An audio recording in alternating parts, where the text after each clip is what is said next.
여기 얼른 넘겨 보십시오. 뭐 미국 가보시면 다 아시겠지만 서양에는 무덤이 우리나라처럼 이렇게 막 쌓아놓지 않죠. 반듯하게 해놓고 이제 이렇게 비석만 세워놓는데 뭐 예배당 안에도 그런 걸 놓는 걸 우리나라는 뭐 자기 동네에다 막 묘지가 생기면 막 기절하려고 하죠. 땅값 내려간다고. 근데 거기는 뭐 동네에다도 얼마든지 하고 그러지 않습니까? 그런데 거기에 이제 묘비에 언제나 추모의 글이나 아쉬움의 글들이 있는데 한 사람이 묘지를 이렇게 돌아보면 저희들도 그런 묘지들 많이 구경해 봤거든요. 거기에 보다가 어떤 묘비 앞에서 딱 발을 멈추는 거예요. 그 묘비에 있는 글이 너무나 흥미로웠기 때문에. 근데 단 3줄로 딱딱딱 적어 있는데 첫 번째 줄에 뭐랬냐면 나도 전에는 당신처럼 그 자리에 서 있었소. 그래서 너무 너무 웃겨서 웃었어요. 그랬더니 그 두 번째 줄을 읽었더니 나도 전에는 당신처럼 그곳에서 그렇게 웃었소. 그래서 이거 그냥 재미로 써놓은 게 아니구나. 뭔가 심오한 뜻이 있나 보다 하고 세 번째 줄을 경건한 마음으로 읽었더니 이제 당신도 나처럼 죽을 준비를 하시오.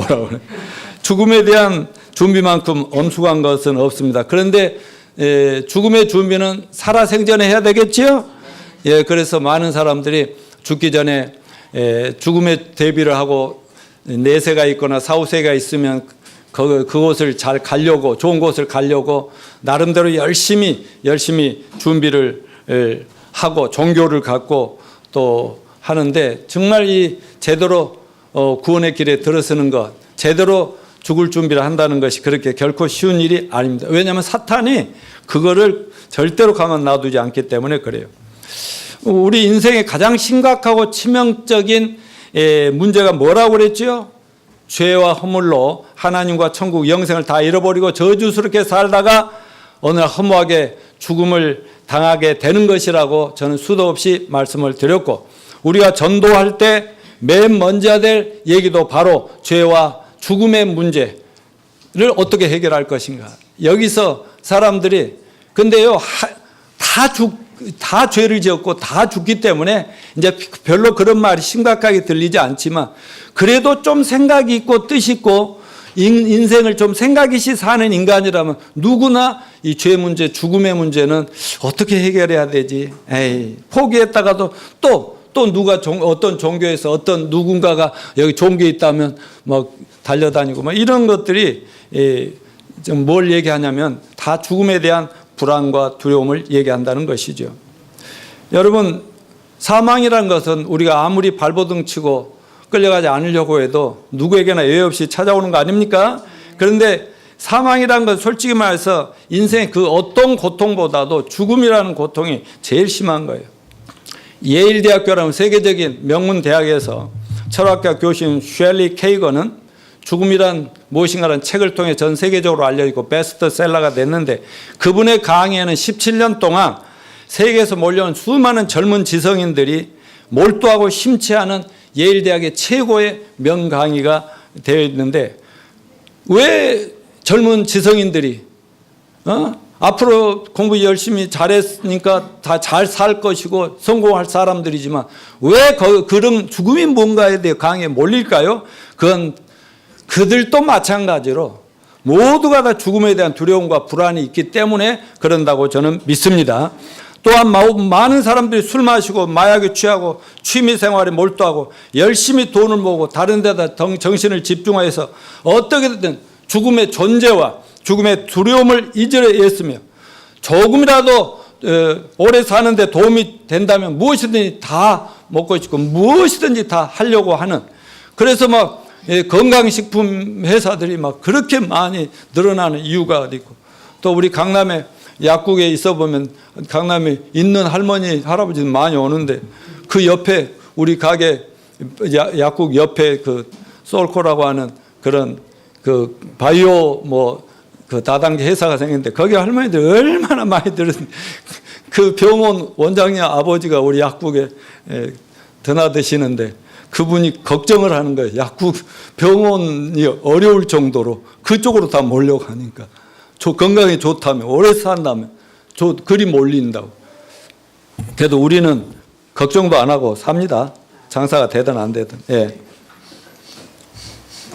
여러분, 사람은 왜 죽습니까? 죽음의 원인이 뭡니까? 뭐 원인을 알아야 처방, 해결책이 나올 거 아닙니까?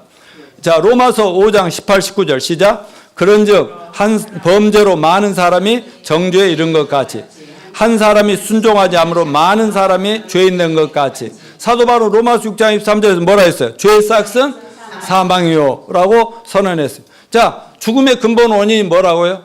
죄악이라고 되어 있어요. 하나님은 최초의 인간 아담과 하와를 만들어 놓고 에덴 동산을 다 자기들이 주고 온 세상을 다 네 거라고 주면서 뭐라고 그랬어요?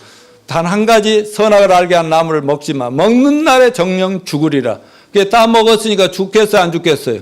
하나님은 말씀하시면 그대로 죽는 건데, 그때 육체를 막 죽여서 무덤에 묻힌 것이 아니라 뭐라고 그랬어요? 지금 이거는 연결이 돼서 막 나오잖아요. 이거 꺼버리면, 그것도 꺼버리면 시커먼. 내가 교회 맨날 드나들 때 보면 시커먼 채로 그냥 있는 거예요. TV에 코드 뽑아버리면 TV가 뭐 하나의 기계 덩어리에 불과한 거죠. 그건 죽은 TV죠. 그러나 코드로 꼽아서 연결하면 모든 이 전파나 영상을 다 잡아내는 거 아니겠습니까? 그런 것처럼 하나님이 저는 죽으리라 해서 선악을 따면 불순종한 것 때문에 죽게 되었다고 합니다. 그 이후로 한 사람 범죄 때문에 모든 사람이 죄인 되었고 모든 사람이 또 죄 때문에 죽게 되었다. 그래서 저희들도 우리도 다 예외 없이 죽는데, 이거는 뭐 부자든 가난한 사람이든 뭐 왕이든 뭐 하인들이든 상관없죠. 어린아이들 어른 할 것도 없이 말이죠. 뭐 대통령이라고 안 죽어요. 권력 있다고 안 죽어요. 누구나 다 죽으면 그것도 예측 불허예요. 언제 잡아 드릴지 아무도 모르는 그런 현상입니다. 그러나 여러분, 단 한 분 예수님만은 예외였습니다. 사람으로 오신 예수님 결국 겨우 33살 나이에 십자가에 처참하게 돌아가셨어요. 그러나 예수님은 죽음으로 끝나지 않았다는 것을 우리는 믿습니다. 사망 후에 정확하게 무덤에 묻힌 지 사흘 만에 다시 부활하셨습니다. 이 사실은 그 당시 온 세상에 엄청난 충격을 던지면서 그때로부터 역사는 큰 180도로 상황은 전개되기 시작했어요. 암울하고 슬프고 쉬쉬하던 제자들의 공동체인 교회는 초상집 분위기에서 완전히 잔치집 분위기로 변화되기 시작했습니다. 부활하신 예수님이 흩어진 제자들부터 찾아다니면서 만나기 시작을 합니다. 그러면서 예수님이 살아계신다는 소문이 제자들 속에서, 그 다음에 동네방네로 여기저기로 퍼져대면서 마지막 40일 후에 예수님이 승천하시는 감람산에 모여있는, 그때는 500여 명이 막 여기저기서 몰려들어서 부활의 주님을 좀 보려고 말이죠. 이렇게 몰려든 것을 볼 수가 있습니다. 그들이 보는 앞에서 예수님이 뭐라고 그랬어요? 그러므로 너희는 가서 모든 족속으로 제자를 삼아 아버지와 아들과 성령으로 침례를 주고 내가 너에게 분반 모든 걸 가르쳐 지게 할지어다. 내가 세상 끝날까지 너희와 항상 함께 있을 것이니라. 아멘. 그러므로가 뭐예요? 그러므로 너희는 가라 그랬어요. 말하자면 내가 인류를 위해서 십자가의 속죄를 위해 죽으러 왔지 않냐. 그리고 너 나 죽는 거 다 봤지? 그리고 3일 만에 부활한다고 했는데 구약에 기록됐고 내도 몇 번 얘기해도 너희들 안 믿었지? 부활했지? 봤지? 봤으면 내가 하늘과 땅의 모든 권세를 하나님께로부터 받은 내가 온 세상의 통치자고 주인이다. 그러므로 너희는 가서. 아멘. 그렇게 된 거예요. 여러분, 그때로부터 예수님의 십자가 죽으심과 부활과 승천하심을 목격한 제자들이 예수님은 영원토록 살아계신 주님이시라는 부활신앙 때문에 겁없이 두려워하지 않고 목숨 걸고 복음을 전파함으로 예루살렘에서 온 유대 사마리아 땅끝까지로 복음이 전파 세계화, 복음의 세계화, 예수 기독교의 세계화가 이루어져서 오늘 우리가 이렇게 교회 와서 예배드리는 것도 바로 그 죽음의 문제를 영원히 해결하신 예수 그리스도의 부활 때문이라는 사실을 우리는 알아야 되겠습니다. 이것이 지난 4월 3주간 동안 우리가 나눈 예수 그리스도의 부활의 전모이고 우리가 믿고 소망하는 부활신앙의 핵심이고 기독교를 유지하는 본질적인 진리가 되는 겁니다. 자, 우리 윤성 형제 얘기를 내가 자꾸 하는 것은 우리 하나님도 그렇게 하시는 것 같아. 우리 중에 사실은 제일 연약한 자였기 때문에 하나님 그러잖아. 99마리 뭐 건강하게 나름대로 잘 사는 양들은 놔두고 한 마리 양이 방황하고 있으면 그 양을 하나님은 그렇게 사랑하시고 그가 돌아오면 좋아서 어쩔 줄 모르시는 거다고 똑같이 우리는 윤성 형제 때문에 요즘 은혜를 받습니다. 근데 윤성 형제가 보내준 그 그룹 카톡에 법륜 스님의 강의를 올려놨더라고. 자기가 올린 이유가 있는데 우리 뭐 장로님이 저도 윤성 형제처럼 사고 쳤습니다. 그게 뭐가 사고인지는 몰라서. 근데 그 법륜 스님이 했던 유명하죠. 많은 사람을 모아놓고 하는 얘기 속에 질문하면 청중이 질문하면 대답한 건데 그분의 성경을 인용하고 성경 얘기를 좀 그러잖아요. 뭐 제가 뭐지만 불교나 천주교나 뭐 다른 종교에 대해서 조금씩은 또 상식이 있듯이 그분은 유명한 스님이니까 성경도 많이 읽었겠지요. 그런데 너무 틀리는 거예요. 내가 성경 전문가가 볼 때는 그냥 너무 안 맞는 말을 많이 하는 거예요. 근데 특별히 그래 다른 건 좋은데 이런 얘기 예수님이 광야에서 딱 금식을 하고 났더니 하늘에서 비둘기같이 내려오면서 그 너는 내 사랑하는 아들이다. 그러니까 그때부터 예수님은 자기가 하나님의 독생자라는 것을 알고 선포했다. 그전에는 아무것도 몰랐다. 아니죠. 구약 성경에 하나님 아들 메시아에 대한 예언이 수없이 많이 있잖아요. 그리고 그때가 아니라 그 광야에서 40일 금식하고 아니라 그냥 침례받고 물속에 침례원한테 침례받고 올라올 때 하늘에서 비둘기같이 임하시면서 넌 내 사랑하는 아들이지. 그러니까 그 이제 아무래도 다른 종교니까 잘 모르니까 그건 이해하는데 예수님 십자가 2000년 전에 돌아가신 것도 얘기해요. 그런데 그게 우리들의 죄 때문이라는 것을 깨닫지를 못하고 있고요. 그 다음에 부활에 대해서 얘기를 하는데 부활은 예수님이 죽으시면서도 몸은 죽어도 마음은 죽지 않는 걸 부활이라고 하는 거예요. 말하자면 저들의 죄를 용서해 주소서 하는 그 훌륭한 정신이 부활이라고 그렇게 말을 하는 거예요. 그런데 여러분 우리는 뭐가 부활이죠? 몸이 부활하는 거 아닙니까? 찢기고 상하고 피투성이 돼가지고 물과 피를 다 쏟고 나니까 뼈쩍 마른 뼈에다 가죽만 남은 그 몸이 땅에 묻혔다 나흘 만에 가보니까 시체가 살아난 거 아닙니까? 근데요 우리 전에 안도우 선생님이라고 그분이 내가 강남에서 만나가지고 그분을 구원받고 이제 지금 천국 가셨는지 요즘은 연락이 안 됩니다만 그분한테 그분 나름대로요 뭐 서울대 철학과를 나오고 대단한 뭐 큰 일을 하셨던 분인데 강남에 뭐 부자였고 그랬는데 그분한테 우리가 친했기 때문에 예수님 그때 부활절쯤 됐을 때 예수님이 십자가에서 부활했다는 것에 대해 어떻게 생각하세요? 그랬더니 그 지성인이죠. 대단한 대한민국에서 한문을 제일 많이 안다는 분이고 그런 분인데 그분이 뭐라 하는지 아세요? 우리 교회도 몇 년 다녔잖아요. 근데 그분이 뭐 이 경제가 부흥하고 뭐 그런 거 아니에요. 정신이 또 되살아나고 뭐 그런 거 이런 정도로 생각하지 인간이 죽었다가 무덤에서 다시 살아난다는 상상을 못하는 거예요. 아무리 유명한 사람이라도 깨닫지 못하면 믿음이 안 오면 그냥 이 세상에서 좀 좋은 삶을 삽시다. 잘 살고 사이좋게 삽시다. 이 정도로 된다는 사실을 잊지 마시길 바랍니다. 오늘 본문 말씀은 부활의 교리를 가장 체계적으로 잘 정리해둔 부활장인 고린도전서 15장 마지막 부분으로서 언제 어떤 식으로 우리 몸이 부활할 것인가를 가르쳐주고 있는데 여러분 교리라고 하는 것은요. 모든 종교마다 교리가 있거든요. 교리는 그 종교를 바치는 그 뼈대입니다. 뼈대.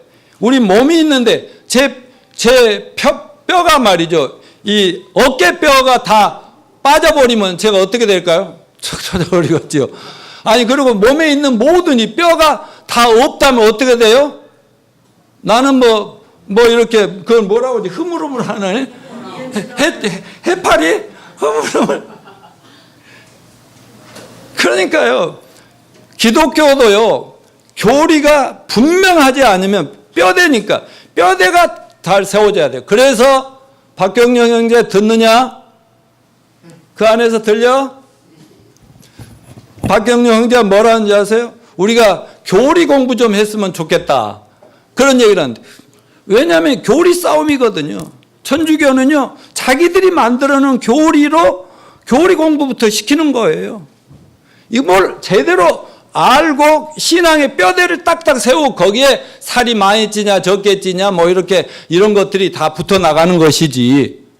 근데 여러분, 그래서 구원론, 성경이 무슨 책이냐, 성경론, 종말론, 또 이런 성령론, 인간이 뭐냐, 인간론, 죄론, 이런 여러 가지 이런 것들이 뼈대가 잘 세워져야 되는데, 이 고린도전서 15장은 사람이 죽었다가 다시 살아나는 부활에 대한 교리를 집대성해 놓은 거란 말이죠. 그래서 오늘은 그 결론적이자 마지막 그 결론으로 여러분에게 이 말씀을 전하는데, 그래서 정말 부활에 대한 신앙이 이 교리로 해서 여러분 마음속에 확고히 잡혀야 부활에 대한 믿음과 소망으로 이 세상 우리 생명을 위협하는 수많은 세상의 환난과 고난도 이기면서 승리하는 예수님의 제자들이 되리라고 믿습니다. 여러분, 최선의 죽음에 대한 준비가 뭡니까? 예수 부활과 우리 모든 믿는 자의 부활에 대한 믿음과 소망을 가지고 과연 인생을, 남은 생애를 어떻게 살 것인가? 무엇을 위해서 살 것인가? 어떤 가치를 살 것인가? 이런 것을 잘 선택하는 것이 최선의 죽음에 대한 준비라고 저는 믿습니다. 그런 의미에서 부활의 의미를 총정리하는데, 먼저 부활은, 육체 부활은 뭡니까? 다 같이요. 천국을 상속받기 위해서 필수적이다. 50절에 같이 읽어요. 형제들아, 내가 이것을 말하노니 혈과 육은 하나님 나라를 이어받을 수 없고, 또한 썩는 것은 썩지 않은 것을 유업으로 받지 못하느니라. 무슨 말이에요? 우리가 지금 혈과 육이 있잖아요. 뼈가 있고 살이 있고 피가 흐르고 있어요. 그래서 육체가 살아있는 거예요. 그런데 이 육체를 가지고는 천국을 받을 수 있다 없다? 천국을 줘도 못 받는다는 거예요. 왜냐하면 썩지 아니할 영원한 세상에 가서 썩을 육체가 들어가지고 천국을 오염시키면 되겠어요? 그런 하나님이시겠습니까? 여러분, 재벌 같은 부잣집 자녀들은 아버지 사회 유산에 대한 관심이 많습니다. 유산 때문에 자녀들 간에 원수지간 되는 사람들도 많죠. 그런데 우리 예수 믿고 구원받은 하나님 자녀들에게도 찬란한 유산이 약속되어 있음을 믿읍시다. 하나님이 약속한 찬란한 유산은 하늘에 간직하신 것인데, 그야말로 찬란하고 영광스러운 하나님 나라, 황금 보석, 우리 천국 집이라는 사실을 믿읍시다. 그런데 우리가 가서 영원토록 누리며 살아야 될 천국과 천국 집은 혈과 육으로 된 이 몸뚱아리로는 줘도 살 수가 없다는 것입니다. 잠깐 이 지구에 살다가 늙고 병도 죽으면 당장 썩어버릴 그런 흙으로 만든 불완전하고 미안해 이 몸뚱아리를 가지고는 불가능하다는 거예요. 천국에 들어갈 수가 없어. 그래서 하나님은 우리 죄를 구원하고 이 땅에 사는 동안 좀 마음 편하게 살다가 죽어라, 그러고 끝나자, 이게 아니죠.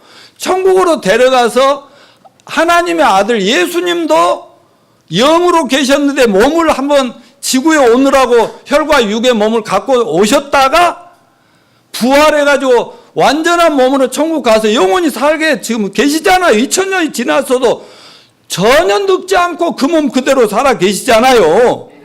그런데 그 예수님, 몸을 가지신 예수님과 예수 믿어서 구원받은 우리들도 그런 몸으로 변화돼서 같이 영원토록 천국에 살게 하실 하나님의 그런 놀라운 계획이 있기 때문에 부활이라는 것을 계획하시고 그런 법칙을 만들어 주셨다.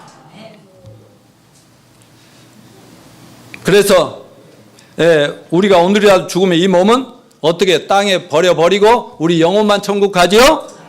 그러면 영혼만으로 말하자면 뼈도 없고 살도 없는 그런 영혼만 가지고 천국에서 영혼이 산다? 그건 아니죠. 그러면 예수님 뭐하러 몸을 가지고 오셨다가 몸으로 부활해 갖고 가셨어요. 근데 한 가지 참고로 말씀드립니다. 예수님 지금 부활한 몸에는 육은 있어요, 없어요? 육은 있어요. 근데 혈은 있어요. 피 있어요, 없어요? 피가 필요 없어요, 피가. 알겠어요? 그러니까 피는 하나도 없고 뼈는 있어요, 없어요? 살은 있어요, 없어요? 있어요. 근데 이런 살하고 썩을 살은 전혀 아니라는 거지. 근데 만질 수 있어요, 없어요? 만질 수 있다니까. 만져보라고 그랬잖아요, 도마한테. 영이나 귀신들은 뼈와 살이 없다 그랬는데 나는 있느니라. 부활하신 다음에 하신 말씀 아닙니까? 이런 것들에 대해서 정확하게 성경 지식을 모르니까 아무리 유명한 사람에도 헛소리를 하고 전혀 성경하고 안 맞는 얘기들을 하면서 수많은 사람을 미혹하고 있는 거예요. 그런데도 사람들 박수치고 유명하다고 그러고 나한테 와서 박수를 쳐야지. 안 그래요? 자, 그런데 몸의 부활을 성경은 어떤 의미로 얘기하냐면 자다가 깨어나는 것이다 그랬어요. 정말 부활은 신비죠. 비밀이죠. 정말 사람들이 알기 어려운 신비로운 거고 비밀이죠.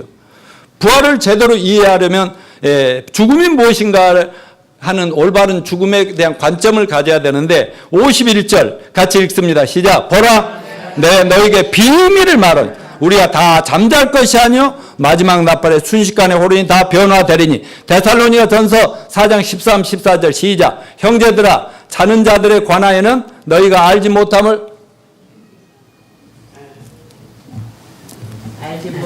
우리가 원하지 아니하노니 다른 이들 같이 슬퍼하지 않게 하려 합니다. 우리가 예수께서 죽으셨다가 다시 살아나심을 믿을진데 이와 같이 예수 안에서 자는 자들도 하나님이 그와 함께 데리고 오시리라.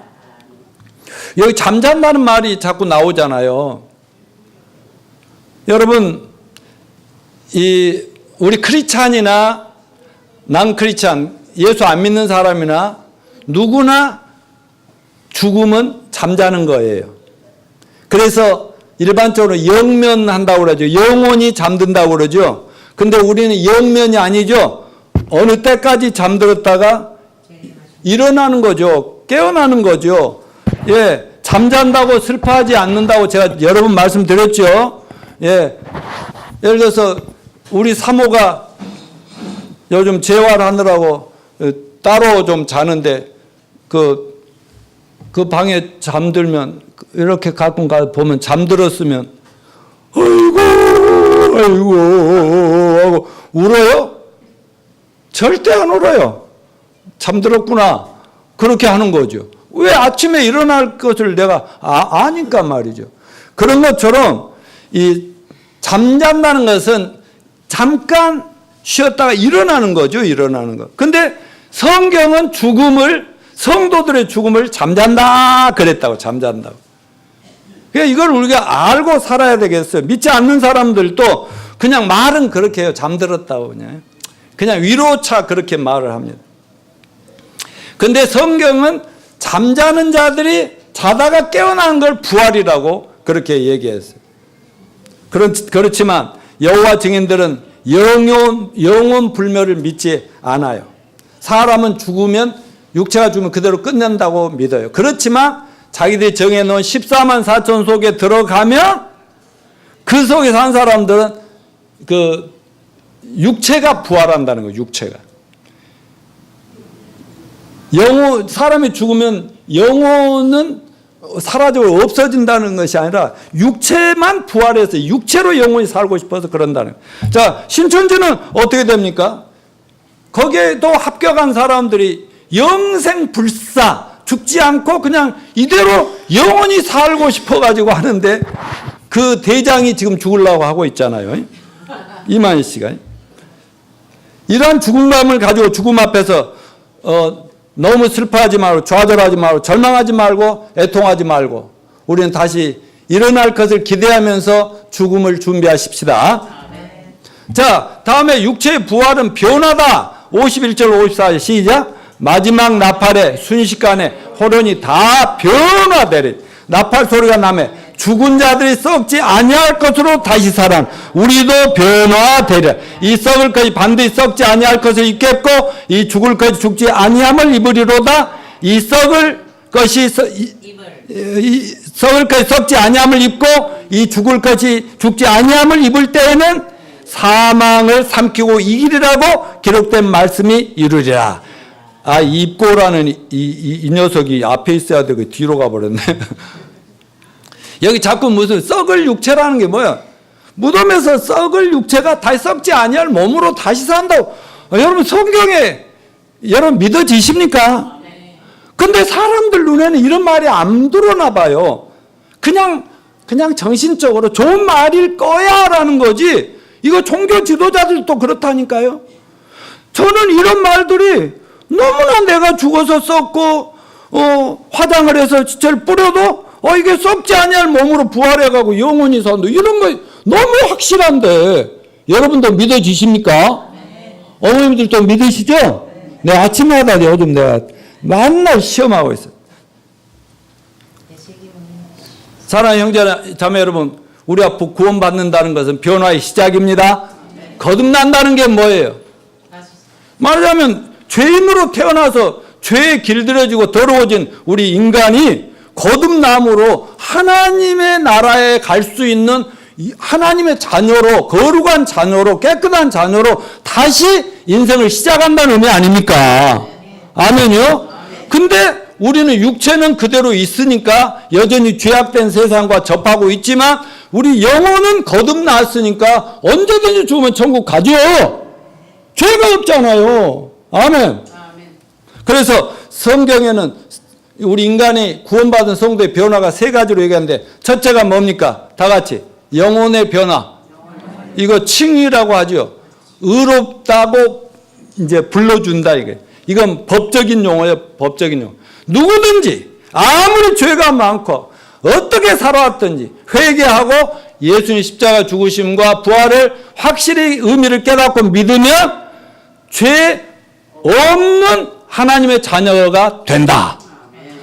말하자면 법적으로 재판관이 하늘의 재판관이 1979년 4월 11일 날 내가 예수 영접하고 전정자시도 내 다음에 영접하고 딱 그런 순간 하나님이 뭐라고 확신을 주셨어요. 무죄다. 노양모 무죄다. 오늘부터 너는 영원토록 무죄다. 전정자 너도 무죄다. 무죄 선언을 성경과 성경 말씀을 전에는 봐도 몰랐는데 성령님이 역사하셔서 확신을 주시더라니까.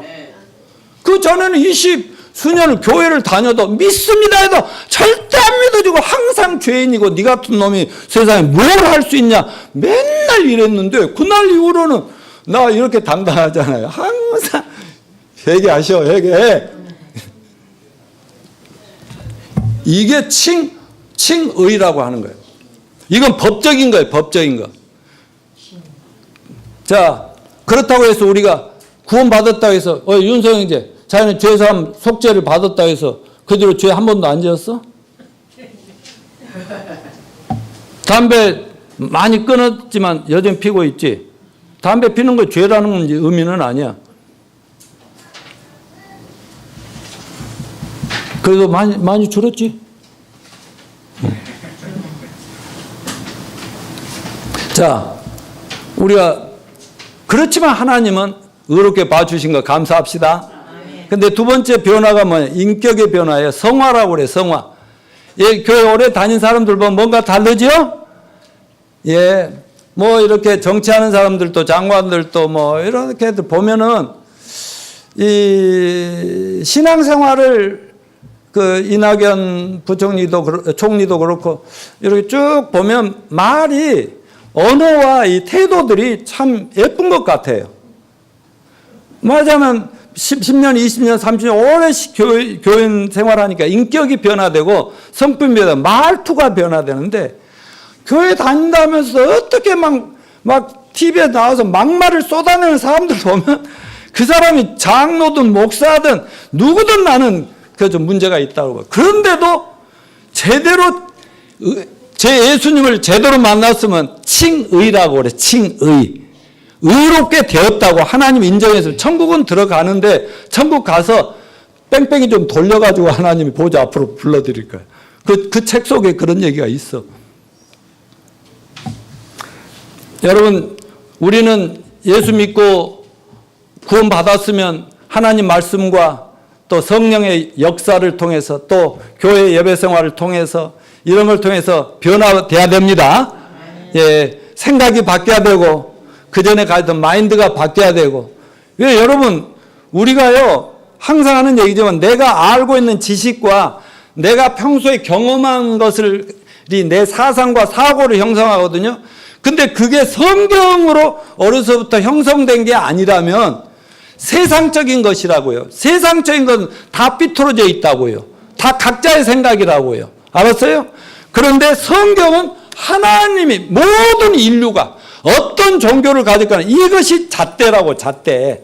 여기에 이게 기준이 돼서 여기에 맞지 않으면 전부 삐뚤어진 거라는 거죠. 그러니까 세상에서 아무리 많은 공부를 하고 책을 읽고 사상을 연구하고 했어도 성경하고 상관없는 거면 다 삐뚤어진 거라고요. 그러니까 삐뚤어진 말을 하고 삐뚤어진 사상을 갖고 사고를 하고 행동을 하면서 멸망으로 가고 있는 겁니다. 그런데 여러분, 진리의 말씀 성경을 왜 배워야 되고 설교를 일주일에 한 번씩 이렇게 계속 듣는 이유가 뭐예요?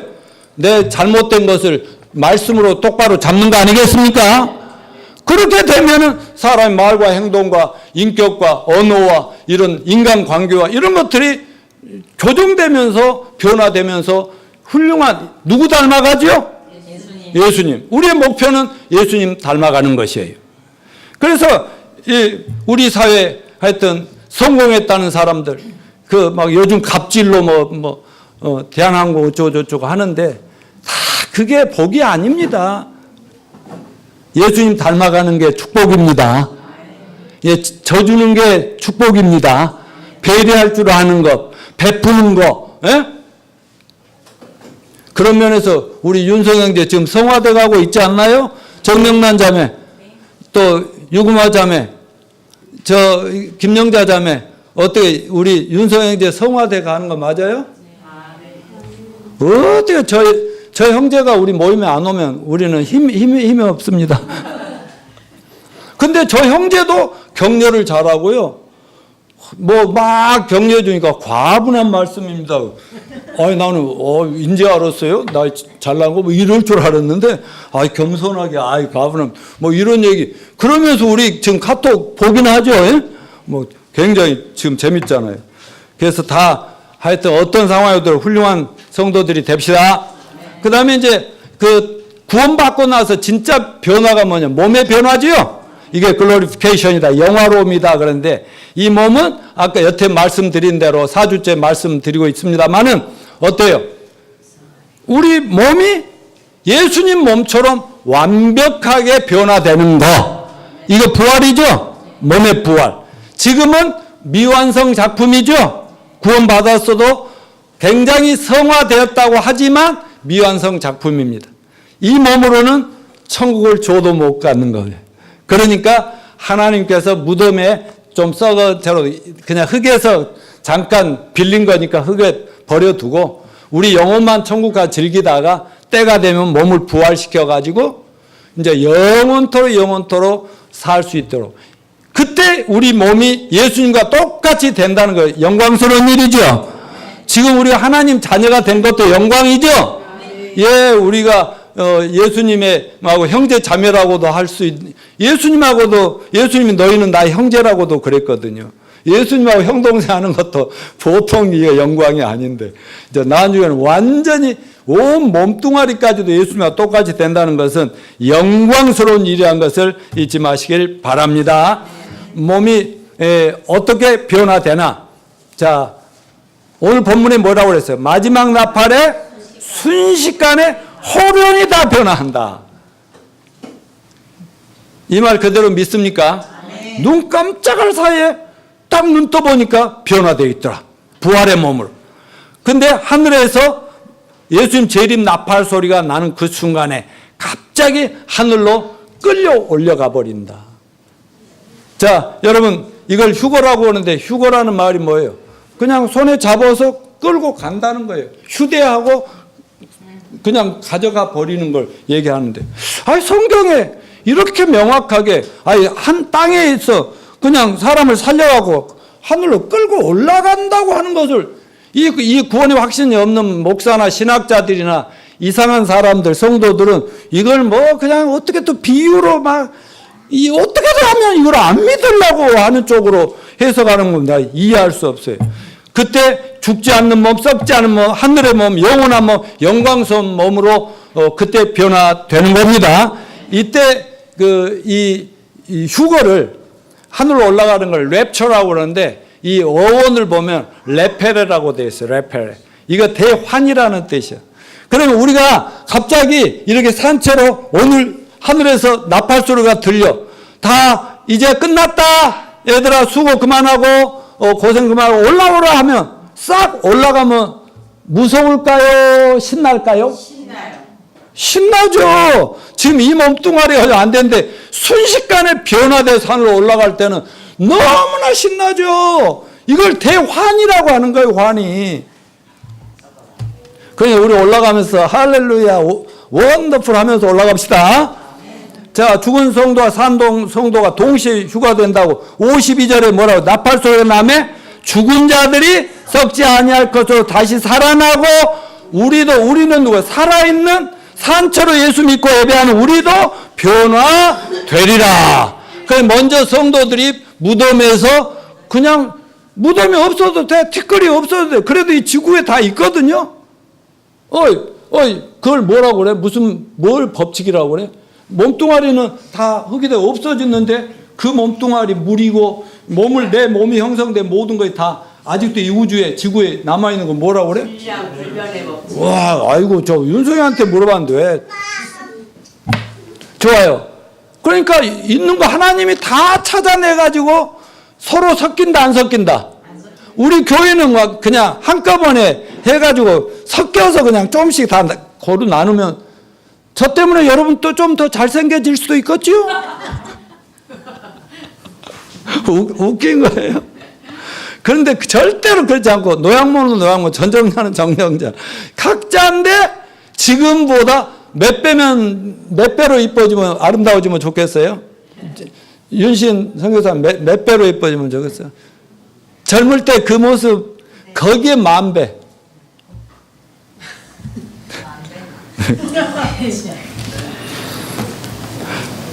자, 그러면 부활은 죄와 죽음에 대한 완벽한 승리라고 하는 사실을 54절, 57절 읽으면서 잠깐 짚고 마무리해야 되니까요.